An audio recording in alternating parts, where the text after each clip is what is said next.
with your stick, with your walking stick, you aim to drive us away.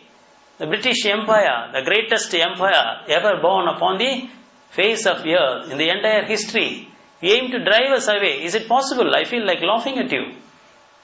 And you know what Gandhi said? All the obstructions on the path are not in the external world. What is meant by here?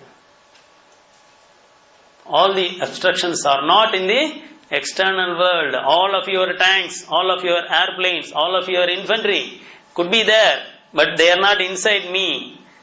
If I could remove the obstacles from my inside world, all the external forces will go away.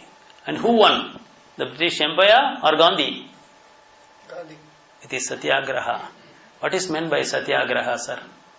In Gujarati language, Agraha means power. Satyam means truth. So, the power of truth. What is truth? God. The power of God or power of truth is the mightiest of the mighty.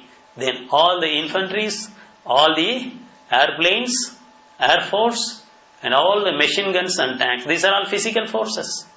But the power of truth is a spiritual one, a divine one.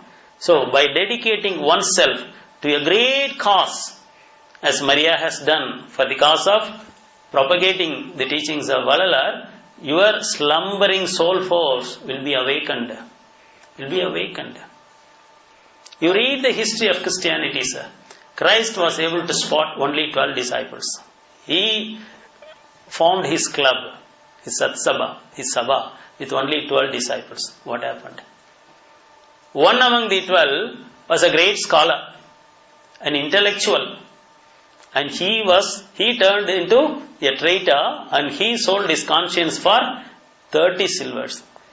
Because he was an intellectual, a well-read man, a scholar. Don't believe the scholar. And all the remaining 11 disciples were almost illiterates. Peter was able to sacrifice his entire body. He was also crucified by the Roman emperor in Rome for the cause of Christianity.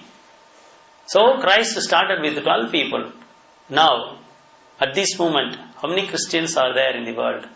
They say 120 crores, 1.2 billion people. So that is the power of sacrifice. That is only by sacrifice you can bring out your soul force. You can overcome the sloth of your soul. How to bring out your soul force? By sacrifice. By sacrificing your luxuries, by sacrificing your comforts.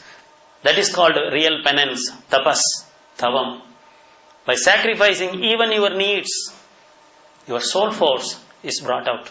Swami has got a regimen of the body, a regimen of the mind, discipline of the soul, and discipline of the spirit. It is called Nitya Karma Vidhi Olukam. And in how to bring out the soul force, Swami says, consider every man or woman as thyself, irrespective of caste, creed, religion or language or nationality. No, don't say all these things. There is no difference between one man and woman, and there is no difference between a man and a woman also. You forget about all these differences. Treat all humans as one. Then what happens? The slumbering soul force will be activated. That is real humanism. And what is Anmaneyam? What is meant by discipline of the spirit? Next. What is the discipline of the spirit? Anmaneyam. You go beyond humanism. You treat not only human beings, but all beings as yourself. Even the plants, even the animals, even the birds, all sentient beings you treat as your own self. This is called Anmaneyam, discipline of the spirit. Then the sleeping spiritual energy will be awakened. That is what Swami recommends. By concentrating on your Atman, like Ramana Maharshi did, concentrating on your Atman, focusing your attention always inside, into your Atmic region. I want only one thing. I want to awaken my spirituality. Enough of this worldliness. I want only spiritual awakening. If you concentrate on that, if you could meditate on that, who am I? Who am I? Who am I? What is the answer? From where? this idea comes, who is the enjoyer? If I am afraid, ask yourself, who is it that is getting afraid? You are watching a terror movie, a horror movie. You are afraid. And see, who is afraid? Watch the watcher. By watching the watcher, what happens? One day you will be able to penetrate beyond the layer of thought and enter into your Atman. Then you could stay there. Okay, so this is how you get rid of the sleep of the spirit. Sleep of the spirit, discipline of the spirit called Anmaneyam. What is meant by Anmaneyam? Beyond humanism. You treat not only human beings, but all beings, animals, plants, birds, all beings you treat as your own spirit. Then what happens? The sleep of the spirit will be thrown away. It will be discarded. You won't have it. You will be free from the sleep of the spirit, and the slumbering spiritual force will be awakened. It is available for you for your own use. Sleep of divinity. See, every one of us is a potential God. As I told you, we are all children of God. God is dwelling inside our spirit. Spirit is dwelling inside our body, and God is dwelling inside our spirit. As I told you yesterday, there are two temples in this body. What is the temple of the soul? Body. What is temple of God? Spirit. So inside the spirit, inside the soul, you have got the over spirit God. But unfortunately, we are making it enter into sleep. It is always asleep. We never wake it up. The divinity of oneself could be awakened. Then you can say with Vallalar, நான் உரைக்கும் வார்த்தையெல்லாம் நாயகன் தன் வார்த்தை. The words I am uttering now are not mine. They are given to me by God. I am only an instrument. Like this microphone, I am only a mic. I am only a microphone. Through me, God is uttering these words. The same way Christ also said, my Father in heaven and I are one. The entire world may perish, but you cannot abolish or erase even a single syllable from the face of the earth, because it is a revelation. It is the word of God. It is given through me to the humanity. When can you identify yourself with God? When you identify yourself with Atman, self-realization or soul realization, spiritual realization takes place. When you are able to identify yourself with God. When you have got so much of compassion in your body, when the ego consciousness is totally abolished, obliterated, totally, then what happens? You identify yourself with God Himself. Then you can say, my Father in heaven and I are one. Is it possible? It is possible. But at what cost? Totally your name and form, your egoistic consciousness, everything must go. You must be ready to renounce everything. You must be in a position to say, let the dead bury their dead, you follow me. Can you say that? When a rich man wanted to follow Christ, he said, throw away all of your wealth, give it to the poor people, and you come with me empty-handed. Are we ready for that? If we are ready for that, like a Christ, like a Buddha, he was born a prince, he was able to renounce everything. Or like a Vallalar, he was able to renounce everything. Even the fame and reputation, one should be ready to renounce. Unless you renounce everything concerning this world, the other world and God cannot be got. Total renunciation. Doesn't mean that you have to wear the ochre robe, an orange robe. No. Renunciation is not there in the dress. Renunciation is there in the mind. If you are able to renounce everything, even fame, name, your institutions, your attachment to your institutions, your attachment to your own God, all the things one should renounce. Swami says, empty your consciousness of all types of identifications. Of your nation, I am an Indian, I am proud of it. I am a Hindu, I am proud of my Vedas. I am a Tamilian, I am proud of my Sangam literature. All these things will not help you on the path of spirituality. Empty your consciousness totally. Like Swami Vallalar, you should say, my God. God appeared before him and ask him, my son, what do you want? Swami, I don't want anything. Then why did you ask me? Yes, I want one thing. What is it? I want you. I want you. இச்சை நின்மேல் அன்றி எனக்கு வேறொன்றில் இச்சை இலை நின்னானை என்னருமை ஐயாவே. When you ask of God, don't ask him for wealth. Don't ask him for health. Then what should one ask of God? Ask of God himself. Oh God, you come enter into my body, enter into my consciousness. Be one with me. Be with me always. When God is with you, who can be your enemy? Christ said, when God is with you, who can be against you? Nobody can be against you. When God is with you, is there anything for you to fear, to be afraid of, to worry about? Vallalar says, never worry for anything, because God is always protecting you from the inside as well as from the outside. He is your bodyguard. He is ready to be your bodyguard. எங்குரு தீமையும் எனை தொடராவகை கங்குளும் பகலும் மெய்க்காவல் செய்துணையே. God is the companion, He is the bodyguard. If you have faith, total faith in Him, He will be your bodyguard. He will safeguard your body from the outside as well as from the inside. Such an amount of personal relationship should be there. If there is no personal relationship, why go for Bhakti Yoga? It is meaningless. Tirupalli Elichi. Every morning in every Hindu household, you can listen to this song. Kausalya, Supraja, Purva. Do you hear that? It is called Suprabhalam. They are waking up God. They are waking up which God? Not the God in the temple, but God slumbering inside our own Atman, our own soul. So awaken this God within you, then you can have at your disposal the divine energy and the cosmic consciousness. And here Swami says in a different way, Yenai palli எழுப்பி தந்தீரே. Tirupalli Elichi, it is sung in the first thing in the morning to awaken the God. Awaken the God within oneself. Spiritual literature on sleep. There are some literature concerning this topic on sleep. We must see one by one what they say on sleep. Now, Mandukya Upanishad. It's one of the smallest books in the world on spirituality, but I think it's very, very important. Of the 108 Upanishads contained in the Vedas, I think this is one of the best. Mandukya Upanishad. What is meant by Mandukya?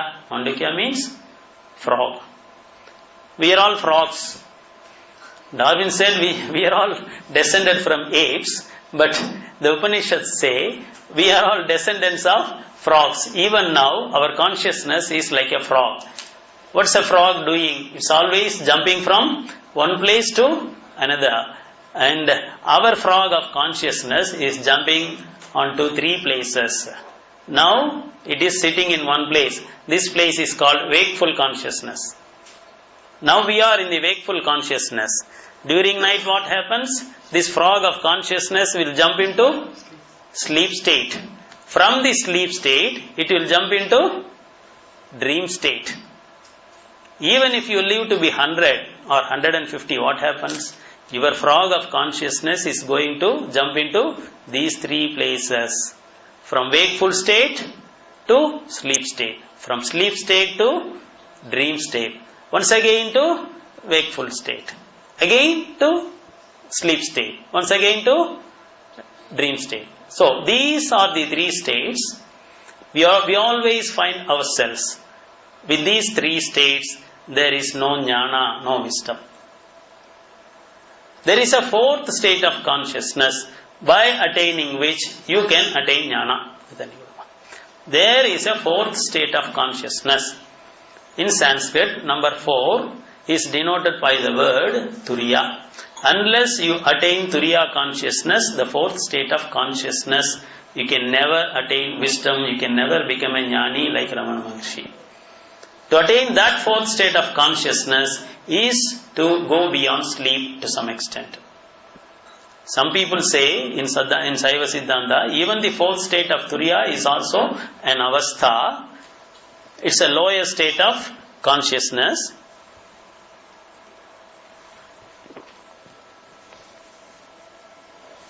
Mandukya Upanishadam gives us the fourth state of consciousness. What is that? It's a simple technique. Yes, our consciousness is just like a frog jumping from one place to another. Just watch that frog of consciousness. Watch the frog of consciousness, your own consciousness. And how to do it? Now, watch your consciousness. Now you are listening to me, I am speaking. But inside your mind is also talking. Constantly talking. Constantly talking. Though you are listening here, what is your mind telling you? Today is Tuesday, I should be in Kerala, my wife wants me there, but I am held up here. Either to remain here for the next session in the evening or to go to Kerala. It could be anything. Constantly you are thinking of some other thoughts. Constantly you are reacting to myself. Yes, what this man says is correct. Or what this man says is wrong. I have already listened to this. I thought this lecture would be interesting, but this man is boring today. It is not as good as yesterday. Some such thoughts will be going on in your mind. So watch those thoughts. So awareness as well as self-awareness. The stimulus coming from the external world and your mind's reaction to it. You should watch both the things. When you watch both the things, what happens? The witnessing consciousness is being born.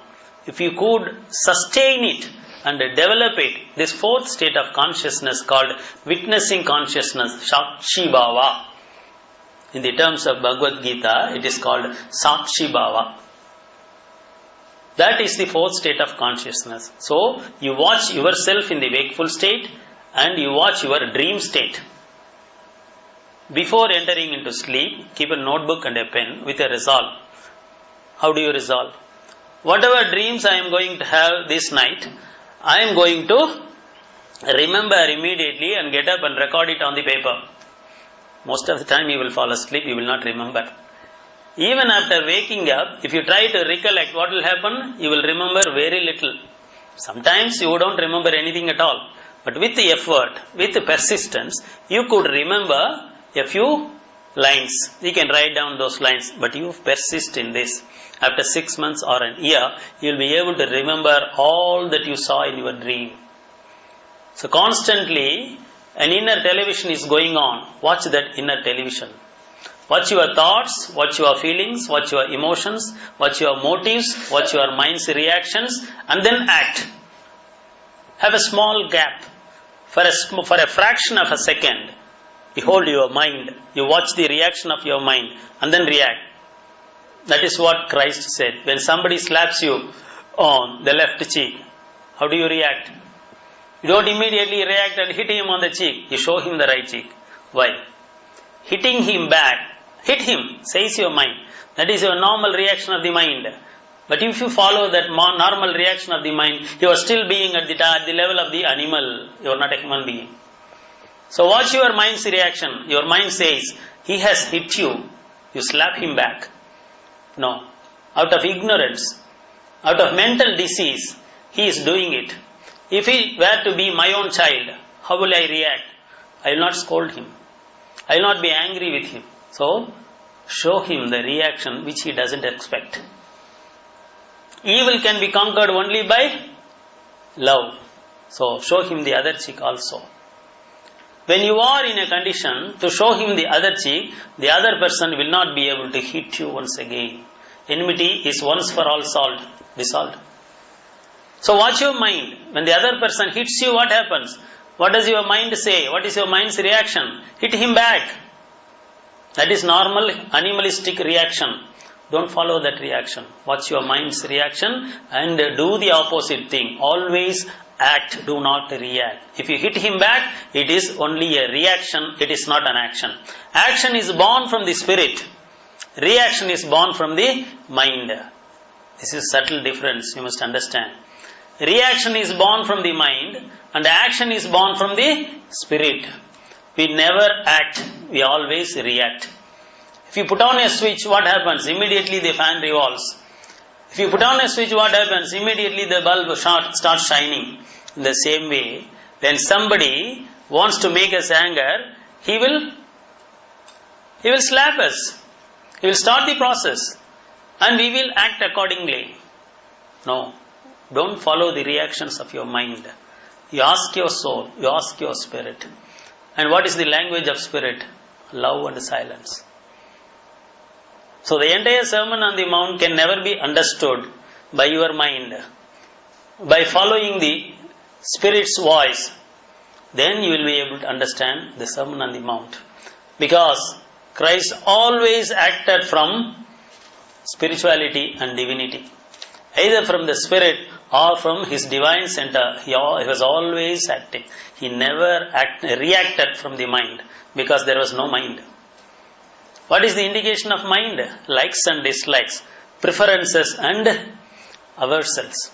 He was not averse to anything. He did not dislike anything. He was incapable of hatred at all.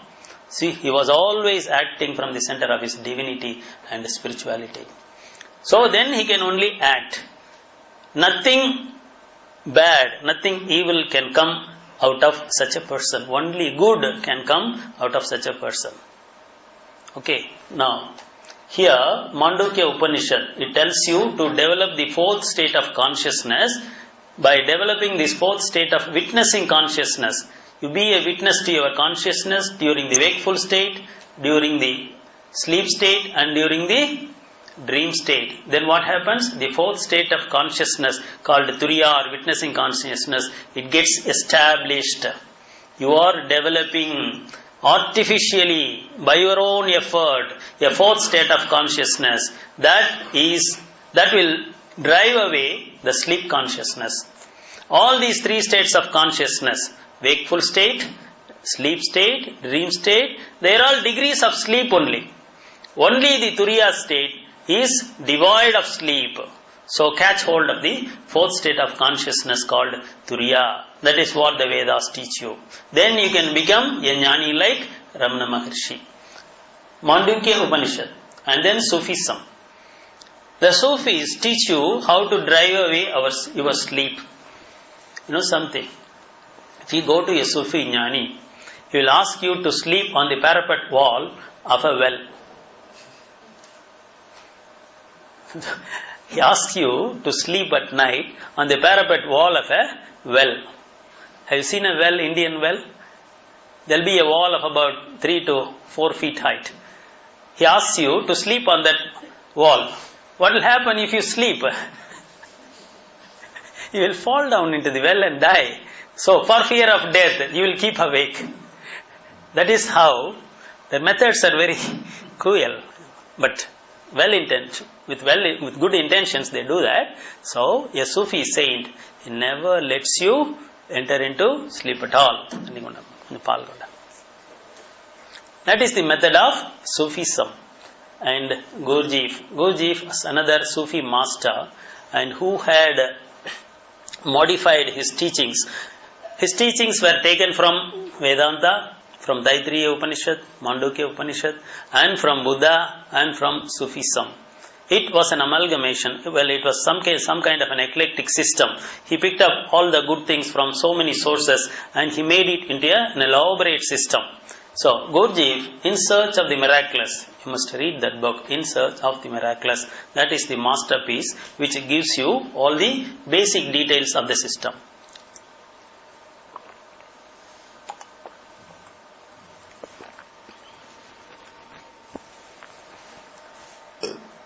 Gurdjieff says, we are all asleep, even now, even during daytime. We think we are awake with our eyes open, with our sense faculties awake. We think we are awake now. And Gurdjieff says, no, you are asleep. You are not totally awakened. As long as you are thinking, you are imprisoned inside the mental faculties. All of your senses and all of your mind and its four faculties, they are imprisoning you. Your full flowering of awakening has not taken place. First, you must recognize that you are asleep even during daytime. Two things you must accept, acknowledge. What is that? I am asleep. I should get away from this sleep. I should be totally awakened. One. What is the second assumption? I am imprisoned. I am inside a prison of my own. I am imprisoned. Though the prison is invisible, I am imprisoned. I must get out of this prison. I must get out of this subjective consciousness, I and mind consciousness. I consciousness and mind consciousness. I am an individual. I am a singular person and certain things belong to me. I possess so many things. I possess my wife. I possess my children. I possess a house. I possess this country. So you are identifying yourself with certain possessions. You are identifying yourself with a body and a name and a form. All these things go to make your relative consciousness, and you are imprisoned in this condition. This conditioning must go. You have to uncondition this conditioning. You must free yourself from this subjective consciousness. You must become objective. I am asleep. If you remember that you are asleep, at that single moment, you are free. You are not asleep. Man is born in sleep, like a plant. Man is born in sleep, like an animal. He is born in sleep, lives in sleep, and dies in sleep. He never wakes up at all. This is what Vedanta also tells you. Vedanta gives you a beautiful analogy, a simile. Suppose you have a dream. A tiger is chasing you. You are running frantically to escape the claws of the tiger. And you start shouting in your dream. And your mother wakes you up. Hey, what happened to you? Get up, man. Get up. Why are you shouting? No, a tiger is chasing me. You shout. You shout back. A tiger is chasing. Tiger? You are lying in your bedroom. How can a tiger enter into your bedroom? Get up, man. And you get up. And finally you say, yes, no tiger is chasing me. I am sleeping inside my bedroom. My mother is right. Oh, I was dreaming. It was only a dream. It was only a dream. When do you realize that you have undergone a dream? When did the tiger chase you? It is a fiction. It was like a movie going on inside your mind. It was only a dream. Now you have awakened from the dream. When do you realize it? Only after getting out of the dream. Only when you awaken from the dream. In the same way, similarly, this life is also a dream. As long as you are dreaming, you will never understand the impact or implications of the dream. Only when you awaken, as a Ramana did, as a Seshadri Swamigal did, as a Vallalar did, as a Christ did, then only you will understand that all these years you have been going through one long, prolonged dream. Then when Jnana is dawned, then the sun of Jnana, wisdom, arises, then only you will understand, oh, all this time I have been undergoing a dream. I was asleep. So this is the basic teaching of Gurjeep. I am asleep, I am imprisoned. How to get out of that assumption, of that imprisonment? I must get out of this imprisonment of I and mind consciousness, subjective consciousness, by constantly remembering oneself, self-remembering. The technique is called self-remembering. I am asleep. I am imprisoned. I must get out of this sleep. I must get out of this prison. This is called self-remembering, constantly self-remembering. The same technique is advocated by J. Krishnamurti also. He calls it self-awareness. You go through any book by J. Krishnamurti, he will always stress self-awareness. Awareness, what is awareness? Your attention towards the outside world. Now, I am looking at Ramana. This is awareness. What is self-awareness? Immediately my mind says, yes, of all the books in the world, that small book given by Ramana Maharishi, who am I? That's enough, more than enough. Why go in search of all the other books? This is mind's reaction. This is self-awareness.